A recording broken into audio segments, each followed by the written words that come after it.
నమస్కారం అందరికి. ఇప్పుడు మనం ఇంటర్మీడియట్ సెకండ్ ఇయర్ వాళ్ళకి next grammar topic resume, CV, biodata, profile ఇంకా ఎస్ఓపి చూద్దాము. ఇవన్నీ టాపిక్స్ ల నుంచి మనకి ఏదో ఒక క్వశ్చన్ ఇస్తారు ఎగ్జామ్ లో. సో దాన్ని మనం సాల్వ్ చేయాలి. ఇప్పుడు మనకి ఫస్ట్ ఎలా ఇస్తారు క్వశ్చన్, ఫస్ట్ ఫార్మాట్స్ నేర్చుకుందాము. ఆ తర్వాత ఎగ్జామ్ లో క్వశ్చన్ ఎలా ఇస్తారు, మనం ఎలా రాయాలనేది నేర్చుకుందాము. మనకి అసలు రెజ్యూమ్, సివి ఇవన్నీ ఏంటిదంటే, ఒకవేళ ఏదైనా కంపెనీ వాళ్ళ కంపెనీలో ఏమైనా జాబ్ వేకెన్సీస్ ఉంటే కొంతమందికి ఏం చేస్తారు, అడ్వర్టైజ్మెంట్స్ పంపుతారు. అడ్వర్టైజ్మెంట్స్ పంపడం వల్ల ఎవరైతే ఆ క్వాలిటీస్ అంటే క్వాలిఫికేషన్స్ ఉన్న వాళ్ళు, లేదంటే వాళ్ళకి ఏదైతే ఇంటర్వ్యూస్ కి కావాల్సిన పర్సన్స్ అంటే ఎలిజిబుల్ ఉన్నారు అనుకోండి, అలాంటి పీపుల్ ఏం చేస్తారు, రెజ్యూమ్, సివి అలాంటి డాక్యుమెంట్స్ అంటే ఇది ఒక డాక్యుమెంట్. రెజ్యూమ్, సివి అంటే ఏంటిది, ఒక డాక్యుమెంట్. అందులో ఏముంటది, మన గురించి డీటెయిల్స్ ఉంటాయి. ఎవరైతే జాబ్ కి వెళ్ళబోతున్నారో ఆ పర్సన్ వి డీటెయిల్స్ ఉంటాయి. సో ఆ పర్సన్ వి డీటెయిల్స్ ఉండడం వల్ల ఏమవుతుంది, ఆ పర్సన్ ఆ డీటెయిల్స్ ఏవైతే ఉన్నాయో అవన్నిటిని అప్లికేషన్ ఫామ్ లో లైక్ రెజ్యూమ్ లన్నా, సివి అన్నా, బయోడేటాలన్నా రాసి ఆ కంపెనీకి పంపేయడం వల్ల ఆ కంపెనీ ఒకవేళ అతని క్వాలిఫికేషన్స్ నచ్చితే అది ఏం చేస్తుంది, అతనికి అంటే అప్రూవల్ అంటే అతనికి జాబ్ అనేది ఇస్తుంది. లేదు అతని సివి, రెజ్యూమ్ లో ఏమన్నా ఫాల్ట్స్ ఉన్నాయి అనుకోండి, ఏం చేస్తుంది, అతనికి జాబ్ రిజెక్ట్ చేస్తుంది. సో అందుకే ఆ పర్పస్ మీద మనం ఇవి రాస్తాం అనమాట. సో మనకి ఇప్పుడు ఇవి ఇంపార్టెంట్ నేర్చుకోవాలి కాబట్టి మనకి ఏం చేసినారు, ఈ టాపిక్ అనేది ఇచ్చినారు మీకు ఇంటర్మీడియట్ లో. సో మనకి ఫస్ట్ సివి అని ఎగ్జామ్ లో మనము అంటే ఫుల్ ఫామ్ రాయాలి. సివి అని రాయొద్దు. సివి ఫుల్ ఫామ్ ఏంటిది, కరిక్యులం వైటే. సో కరిక్యులం వైటే ఫుల్ ఫామ్ రాయాలి. నెక్స్ట్ ఇప్పుడు ఏంటిది, నెక్స్ట్ కరిక్యులం వైట్ లో ఫస్ట్ ఏం రాయాలి, నేమ్ రాయాలి. ఎవరైతే పర్సన్ ఇంటర్వ్యూకి వెళ్తున్నాడో ఆ పర్సన్ నేమ్ రాయాలి. తర్వాత అతని అడ్రస్ రాయాలి, ఫోన్ నంబర్ రాయాలి, ఈమెయిల్ ఐడి రాయాలి. ఆ తర్వాత కెరియర్ ఆబ్జెక్టివ్ అంటే ఏంటిది, అతను అసలు లైఫ్ లో అతను ఏం అవ్వాలనుకుంటున్నాడు అని చెప్పి ఒక 3 లైన్స్ లో రాయాలి. ఎక్కువ ల్యాగ్ చేయొద్దు, ఓన్లీ 3 లైన్స్ ఉండాలి. Next education qualification. ఎక్కడన్నా ఎడ్యుకేషన్ క్వాలిఫికేషన్ రాసేటప్పుడు ఈ ప్రాసెస్ యూజ్ చేయాలి. అందుకే నేను ఇక్కడ ఒక్క దగ్గర ఎక్స్ప్లెయిన్ చేయబోతున్నాను. సో కేర్ఫుల్ గా వినండి. ఫస్ట్ ఏం చేయాలి, స్కూలింగ్ రాయాలి. అంటే ఎప్పుడన్నా మనం పైన నుంచి రాస్తాం కదా స్కూల్, నెక్స్ట్ ఏం చేసినాం అని చెప్పి, ఇక్కడ అలా కాదు, రివర్స్ లో రాయాలి. ఇప్పుడు స్కూలింగ్ కింద రాసినాం కాబట్టి దాని తర్వాత ఇంటర్మీడియట్, దాని తర్వాత గ్రాడ్యుయేషన్, దాని తర్వాత పోస్ట్ గ్రాడ్యుయేషన్, అవన్నీ ఇట్లా రివర్స్ లో రాయాలి. ఇయర్స్ కూడా రివర్స్ లోనే రాయాలి. తర్వాత మనకు స్కూల్ ఎంత పర్సెంటేజ్ తో పాస్ అయినామో ఇంటర్మీడియట్ లో, గ్రాడ్యుయేషన్ లో, పోస్ట్ గ్రాడ్యుయేషన్ లో ఆ పర్సెంటేజెస్ ఇక్కడ రాయాలి. రాసిన తర్వాత నెక్స్ట్ ఏదైతే స్కూల్ నేమ్ ఉందో స్కూల్ నేమ్, మిగతా అన్ని కాలేజెస్ నేమ్ ఇక్కడ రాయాలి. సో ఇది మనకి ఏదైతే ఎడ్యుకేషన్ క్వాలిఫికేషన్స్ ఉన్నాయో అవి మనకి కరిక్యులం వైట్ లో రాసే ఫార్మాట్. కంపల్సరీగా ఇలానే రాయాలి. ఒకవేళ మీరు స్కూలింగ్ స్టార్టింగ్ నుంచి రాస్తే వాళ్ళకి అర్థమైపోతుంది మీకు సివి రాదని చెప్పి మీ ఆన్సర్ లో కొట్టేస్తారు. మనం ఇది చాలా కంపల్సరీగా చూసుకోండి, రివర్స్ లో రాయాలి, గుర్తుపెట్టుకోండి, మరీ చెప్తున్నా. నెక్స్ట్ టెక్నికల్ స్కిల్స్ అంటే మనకి కంప్యూటర్ లో ఏమన్నా కంప్యూటర్ లో టైపింగ్, లేదంటే ఎక్సెల్ లో మంచిగా చేస్తామా, పైథాన్, జావా అలాంటి ప్రోగ్రామ్స్ ఏమన్నా మంచిగా వస్తే అవి ఈ టెక్నికల్ స్కిల్స్ లో మెన్షన్ చేస్తాము. నెక్స్ట్ కమ్యూనికేషన్ స్కిల్స్ అంటే ఏంటిది, మనం ఏ లాంగ్వేజ్ ఎక్కువ ఫ్లూయెంట్ గా మాట్లాడగలుగుతాం. లైక్ ఇప్పుడు మనం ఒకవేళ ఇంగ్లీష్ చాలా ఫ్లూయెంట్ గా మాట్లాడగలుగుతాం, ఇక్కడ ఏం చేయాలి, I can speak English fluently అని చెప్పి రాయాలి. అంటే ఒక సింగిల్ లైన్ లో మనకి ఏ లాంగ్వేజ్ అయితే పర్ఫెక్ట్ గా వస్తుంది. అంటే కమ్యూనికేషన్ స్కిల్స్ అంటే ఏంటిది, మనం ఎలా మాట్లాడతామో ఆ మాట్లాడే విధానం. సో ఇప్పుడు మనకి వాళ్ళు ఇచ్చే క్వశ్చన్ లో వాళ్ళకి ఎలాంటి స్కిల్స్ కావాలో ఆల్రెడీ మెన్షన్ చేసి ఉంటాయి. సో మనకి అవి ఉన్నాయా లేవా అవన్నీ ఇక్కడ మెన్షన్ చేయాలి. నెక్స్ట్ లైఫ్ స్కిల్స్ అంటే ఏంటిది, హార్డ్ వర్కింగ్, మనం ఎలాంటి వ్యక్తులం అంటే మన పర్సనల్ గా మనం ఎలాంటి వాళ్ళము అని చెప్పి ఒక 3-4 రాస్తే సరిపోతుంది. నెక్స్ట్ లాంగ్వేజెస్ అంటే మనకి ఏమేమి లాంగ్వేజెస్ వస్తాయి, హిందీ, తెలుగు, ఇంగ్లీష్, ఒకవేళ వస్తేనే రాయాలి. ఉన్నాయి కదా లాంగ్వేజెస్ నేమ్స్ అన్ని అని చెప్పి అన్ని రాసేయకూడదు, ఎందుకంటే వాళ్ళు అక్కడికి వెళ్ళినాక అడుగుతారు. నెక్స్ట్ హాబీస్, మన హాబీస్ ఏంటివో రాయాలి. నెక్స్ట్ రిఫరెన్సెస్ అంటే ఏంటిదంటే ఏ పర్సన్స్ మనకి, ఒకవేళ సపోజ్ ఇప్పుడు ప్రొఫెసర్ కదా, ఒక యూనివర్సిటీ ప్రొఫెసర్ మీకు తెలుసు, సో ఆ యూనివర్సిటీ ప్రొఫెసర్ నేమ్ రాయాలి. లైక్ ఇప్పుడు రామ్ అనుకోండి అతని పేరు, సో రామ్ అని రాసిండ్రు అనుకోండి, రామ్ అతను ఏ యూనివర్సిటీ ప్రొఫెసర్, ఇంకా అతని పొజిషన్ ఏంటిది, ఇంకా అతను ఎంత, అంటే ఇక్కడ రెఫరెన్సెస్ అంటే ఒక పెద్ద వ్యక్తులు అంటే ఒక ప్రొఫెషనల్ పర్సన్ మిమ్మల్ని రికమెండ్ చేస్తున్నట్టు మీరు రాయాలి. ఫర్ సపోజ్ ఇప్పుడు ఎమ్మెల్యే తాలూకా అట్లా చెప్తారు కదా, సో అట్లా ఏ పర్సన్ తాలూకానో అలా రాస్తే ఒక 2-3 వాళ్ళకి మీ మీద ఒపీనియన్ వస్తుంది. లైక్ ఇప్పుడు ఏంటిది, ఇప్పుడు ఈ పర్సన్స్ ఎవరైతే పెద్ద పెద్ద పొజిషన్ లో ఉన్నారు కదా, సో ఇలాంటి వ్యక్తులు ఇతనికి తెలుసు అని చెప్పి ఆ ఎవరైతే రిఫరెన్సెస్ ఉన్నాయో వీటిని చూసి మీకు జాబ్ ఇవ్వచ్చు. సో రెఫరెన్సెస్ కూడా కంపల్సరీగా రాయాలి. నెక్స్ట్ ప్లేస్, మీరు ఎక్కడ ఉంటారో ఆ ప్లేస్, నెక్స్ట్ ఏ రోజు అయితే డేట్ మీరు ఫామ్ రాస్తున్నారో ఆ ఫామ్ రోజు date, next person the signature చేయాలి. ఈ డేట్ కింద పర్సన్ ది సిగ్నేచర్ చేయాలి. లైక్ పర్సన్ నేమ్ ఒకవేళ రాజు అయితే ఏం చేయాలి, ఇక్కడ రాజు అని చెప్పి రాయాలి. ఇలా పెట్టి ఇలా ఇలా ఇలా చేయకూడదు, ఎందుకంటే మనం రాసేది ఏదైతే కరిక్యులం వైటే ఉందో చాలా ప్రొఫెషనల్ గా కాబట్టి ఫుల్ గా ఇలా నేమ్ రాయాలి. అది కూడా ఎలా రాయాలి, క్యాపిటల్స్ లో రాయాలి. రాజు అని చెప్పి ఇక్కడ క్యాపిటల్. ఈ రెండు రాంగ్ వే, అసలు ఇలా రాయకూడదు, ఎందుకంటే ఇది ప్రొఫెషనల్ వాళ్ళకి పంపుతున్నాం కాబట్టి మనం ఒకవేళ అలా రాస్తే అప్పుడే మన గురించి వాళ్ళు జడ్జ్ చేసేస్తారు. సో ఇది మనకి curriculum vitae. Name, address, phone number, next email ID, career objectives రాయాలి. ఆ తర్వాత ఎడ్యుకేషన్ క్వాలిఫికేషన్ అంటే ఇలా రాయాలి, రివర్స్ లో గుర్తుపెట్టుకోండి. నెక్స్ట్ టెక్నికల్ స్కిల్స్ అంటే కంప్యూటర్ రిలేటెడ్ స్కిల్స్ ఏమైనా వస్తే అవి రాయాలి. కమ్యూనికేషన్ స్కిల్స్ అంటే మనం ఏ లాంగ్వేజ్ ఫ్లూయెంట్ గా మాట్లాడగలుగుతామో అది రాయాలి. నెక్స్ట్ లైఫ్ స్కిల్స్ అంటే మనకి ఏమేమి ఉన్నాయి, అంటే ఎలాంటి హ్యాబిట్స్ ఉన్నాయి, మనలో క్వాలిటీస్ ఏంటి అవి రాయాలి. నెక్స్ట్ లాంగ్వేజెస్ ఏమేమి వచ్చి అవి రాయాలి. హాబీస్ మనకి ఏమేమి ఉన్నాయో అవి రాయాలి. రిఫరెన్సెస్ ఎవరైనా ఉంటే అవి రాయాలి, లేకపోతే రాయకూడదు. ప్లేస్, డేట్ రాయాలి. లాస్ట్ కి పర్సన్ నేమ్ రాయాలి. ఇలా బ్రాకెట్ లో రాయాలి. ఇది కూడా బ్రాకెట్ లో కంపల్సరీగా రాయాలి, బ్రాకెట్ లోనే. ఒకవేళ ఆర్ అంటే మీ పేరు ఆర్ తో స్టార్ట్ అయితే ఇలా, లేకపోతే ఎం తో స్టార్ట్ అయితే ఇలా చేయకూడదు. ఇవి రాంగ్, ఎందుకంటే ఇది ప్రొఫెషనల్ కాబట్టి కంపల్సరీగా ఇట్లా క్యాపిటల్ లోనే నీట్ గా బ్రాకెట్ లో ఎండింగ్ లో రాయాలి. ఇంకా ఇదంతా మనకి ఒక సింగిల్ పేజ్ లోనే సరిపోవాలి, అది మాత్రం మెయిన్ ఇంపార్టెంట్ చాలా. సో గుర్తుపెట్టుకోండి. నెక్స్ట్ రెజ్యూమ్ చూద్దాం. రెజ్యూమ్ కూడా మనకి కరిక్యులం వైట్ ఏదైతే ఉందో దానికి సిమిలర్ గానే ఉంటది. సో ఇప్పుడు మనం ఏంటిదో చూద్దాము. సో రెజ్యూమ్ లో first name, address, phone number, email ID, like same curriculum vitae లో ఎలా రాసామో అవే. ఇక్కడ ఎవరైతే పర్సన్ మనకి ఇంటర్వ్యూకి రావాలనుకుంటున్నాడో సో ఆ పర్సన్ అన్ని డీటెయిల్స్ ఫిల్ చేయాలి. కెరియర్ ఆబ్జెక్టివ్ గురించి రాయాలి, ఇది కూడా 3 lines లో రాయాలి. నెక్స్ట్ ఎడ్యుకేషన్ అంటే అతను ఏమేమి కంప్లీట్ చేసిండు. ఇప్పుడు నాకు చూపించాను కదా ఒక ఫార్మాట్ బాక్స్, అన్నిటికీ అదే ఫాలో అవ్వాలి.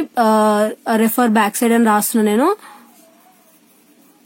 సో ఇప్పుడు ఆ వీడియో కొంచెం బ్యాక్ చేసుకుని అక్కడ చూడండి, నేను ఫార్మాట్ క్లియర్ గా చెప్పినాను. సో అన్నిటికీ అలానే చేయాలి ఫార్మాట్. నెక్స్ట్ వర్క్ ఎక్స్పీరియన్స్ మనకి ఏముందో అవన్నీ రాయాలి ఇక్కడ. నెక్స్ట్ టెక్నికల్ స్కిల్స్ కూడా రాయాలి. వర్క్ ఎక్స్పీరియన్స్ అంటే ఒకవేళ మనం ఎక్కడన్నా వేరే దగ్గర ముందు వర్క్ చేసి ఉంటే ఆ వర్క్ ఎక్స్పీరియన్స్ ఉంటేనే రాయాలి, లేకపోతే రాయకూడదు. నెక్స్ట్ హాబీస్, తర్వాత లాంగ్వేజెస్, తర్వాత రెఫరెన్సెస్ రాయాలి. రెఫరెన్సెస్ ఎలా రాస్తారంటే ఇలా రెఫరెన్సెస్ అని పెట్టి 1, 2, 3 అని చెప్పి ఇలా రాయాలి. తర్వాత ప్లేస్ రాయాలి. తర్వాత పర్సన్ ది సిగ్నేచర్ ఎలా చేయమని చెప్పినా నేను క్యాపిటల్స్ లో చేయాలి. సో ఇలా బ్రాకెట్ లో రాస్తే సరిపోతుంది. ఇది మనకి ఏదైతే రెజ్యూమ్ ఉందో దాని ఫార్మాట్ సేమ్ కరిక్యులం వైట్ లానే ఉంటది. ఒకసారి మీరు ఫార్మాట్ నేర్చుకుంటే మీకు ఏ క్వశ్చన్ ఇచ్చినా కూడా ఫార్మాట్ ని బట్టి రాయొచ్చు. నెక్స్ట్ మీకు కవర్ లెటర్ చెప్పేస్తాను. కవర్ లెటర్ ఎలా అంటే ఇప్పుడు మనం నార్మల్ గా ప్రీవియస్ వీడియోలో ఫార్మల్ లెటర్ ది చూసాం కదా. ఫార్మల్ లెటర్ ఫార్మాట్ ఏదైతే ఉందో అదే మనము కవర్ లెటర్ కి ఫాలో అవుతాము. ప్లస్ కవర్ లెటర్ అంటే ఏంటిదంటే ఏదైతే మీరు రెజ్యూమ్ లో మెన్షన్ చేసినారో ఏదైతే రెజ్యూమ్ లో మెన్షన్ చేసిన డీటెయిల్స్ ఉన్నాయో ఆ డీటెయిల్స్ ఉన్న పర్సన్ అంటే ఎవరైతే ఇంటర్వ్యూకి వద్దాం అనుకుంటున్న ఎంప్లాయీ ఉన్నాడో అతను జాబ్ ఇచ్చే పర్సన్ కి రాసే లెటర్ ఎలా రాస్తాడు, ఫార్మల్ గానే రాస్తాడు. బట్ ఆ body of the letter matter లో ఏముంటది అంటే నేను జాబ్ ఎందుకు అప్లై చేస్తున్నాము అని చెప్పి ఉంటది. నేను దీనికి ఒక ఎగ్జాంపుల్ చూపిస్తాను. ఇదిగోండి కవర్ లెటర్ అంటే మనకి ఏం లేదు. ఇప్పుడు సపోజ్ మనకి ఎగ్జామ్ లో రెజ్యూమ్ అడిగినప్పుడు మనము కవర్ లెటర్ కూడా రాయొచ్చు. రెజ్యూమ్ రాసిన తర్వాత అలా రాస్తే మంచి ఇంప్రెషన్ వస్తుంది. ఎందుకంటే కవర్ లెటర్ అంటే ఏంటిది రెజ్యూమ్ కి రిలేటెడ్ ఉంటది. మనం ఫస్ట్ ఏమనుకున్నాం, మొన్న ఫార్మల్ లెటర్ ఫార్మాట్ చూసినప్పుడు ఫస్ట్ ఫ్రమ్ అడ్రస్ రాయాలి. ఫ్రమ్ అంటే ఏ పర్సన్ రాస్తున్నా ఆ పర్సన్ అడ్రస్ రాయాలి. నెక్స్ట్ డేట్ రాయాలని చెప్పుకున్నాం కదా, డేట్ రాయాలి. ఆ తర్వాత టు అడ్రస్ రాసిన తర్వాత ఏం చేసినాము, డియర్ సార్ అని రాయమని చెప్పినాం కదా. నెక్స్ట్ డియర్ సార్ అంటే అన్ని ఫార్మల్ కి ఇదే ఫార్మాట్ ఉంటది. జస్ట్ మనకి ఇక్కడ ఉన్న మ్యాటర్ చేంజ్ అవుతుంది. ఆ మ్యాటర్ మనం ఓన్ గా రాస్తే సరిపోతుంది. Next body of the letter అని చెప్పినాం మొన్న, body of the letter. So body of the letter మనకి ఏముంటది అంటే I wish to submit some of my words for your kind attention. అంటే ఇక్కడ మనకి ఏం చెప్పాలనుకుంటున్నారు, రెజ్యూమ్ కి రిలేటెడ్ కవర్ లెటర్ అని నేను చెప్పిన కదా. అంటే రెజ్యూమ్ లో మనం మెన్షన్ చేసిన దాన్ని బట్టే మనం ఒక లెటర్ రాస్తాం. ఎవరైతే మనము వెళ్లే కంపెనీ ఉందో వాళ్ళకి ఎలా రాస్తాము, నాకు వర్కింగ్ ఎక్స్పీరియన్స్ 16 years నుంచి ఉంది, ఇంకా నాకు ఈ ఆర్గనైజేషన్ లో వర్క్ చేయాలని ఉంది, నేను చాలా మంచిగా వర్క్ చేస్తాను, ఇంకా మీ ఆర్గనైజేషన్ ని టాప్ కి తీసుకెళ్ళడానికి ట్రై చేస్తాను అలా అని చెప్పి కొంచెం సాటిస్ఫైయింగ్ ఎవరైతే కంపెనీ వాళ్ళు ఉన్నారో వాళ్ళకి కొన్ని సాటిస్ఫైయింగ్ వర్డ్స్ తోని ఒక బాడీ ఆఫ్ ది లెటర్ రాయాలి. ఇది ఒక సింగిల్ ప్యాసేజ్ లాగా రాస్తే సరిపోతుంది. నేను లాస్ట్ టైం ఫార్మల్ లెటర్ రాసేటప్పుడు 3 paragraphs అని చెప్పాను, అది లెటర్ రైటింగ్ దగ్గర రాయండి. కవర్ లెటర్ లో సింగిల్ ప్యాసేజ్ రాస్తే సరిపోతుంది, గుర్తుపెట్టుకోండి. నెక్స్ట్ థ్యాంకింగ్ యూ అని సార్ రాయాలి. థ్యాంకింగ్ యూ అని రాసిన తర్వాత ఏం చేయాలి, యువర్ సిన్సియర్లీ అని రాయాలి, యువర్ లవింగ్లీ అని రాయకూడదు. యువర్ లవింగ్లీ అని ఎవరికి రాస్తాము, ఎవరైతే ఇన్ఫార్మల్ లెటర్లు ఉంటుందో వాళ్ళకి రాస్తాం. యువర్ సిన్సియర్లీ అని రాసి ఎవరి పర్సన్ పేరుందో అది రాసి అతని ప్రొఫెషన్ రాస్తే సరిపోతుంది. సో ఇది మనకి కవర్ లెటర్. కవర్ లెటర్ అంటే ఏంటిది, రెజ్యూమ్ కి రిలేటెడే, బట్ మనం ఆ ఆర్గనైజేషన్ కి ఏం చేస్తున్నాము, రెజ్యూమ్ రాస్తే సరిపోతుంది. బట్ ఒకవేళ వాళ్ళు రెజ్యూమ్ అండ్ కవర్ లెటర్ అని అడిగినప్పుడు కవర్ లెటర్ జస్ట్ మనం ఏదైతే ఫార్మల్ లెటర్ ఉందో ఆ ఫార్మేటే యూజ్ చేస్తాము.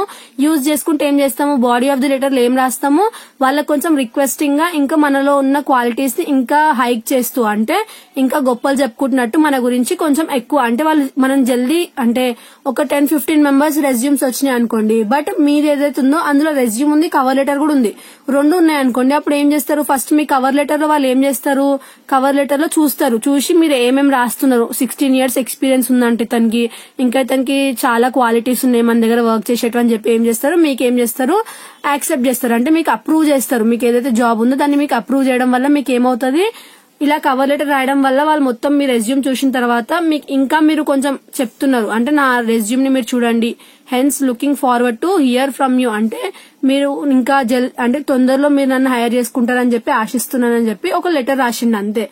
ఇది ఓన్ గా రాయొచ్చు, మ్యాటర్ ఏం బట్టి కొట్టాల్సిన అవసరం లేదు. ఇక్కడ మీకు కొన్ని కవర్ లెటర్స్ ఉన్నాయి, ఇవన్నీ కూడా సేమ్ దానిలానే ఉంటాయి, ఫార్మాట్స్ నేర్చుకుంటే సరిపోతుంది.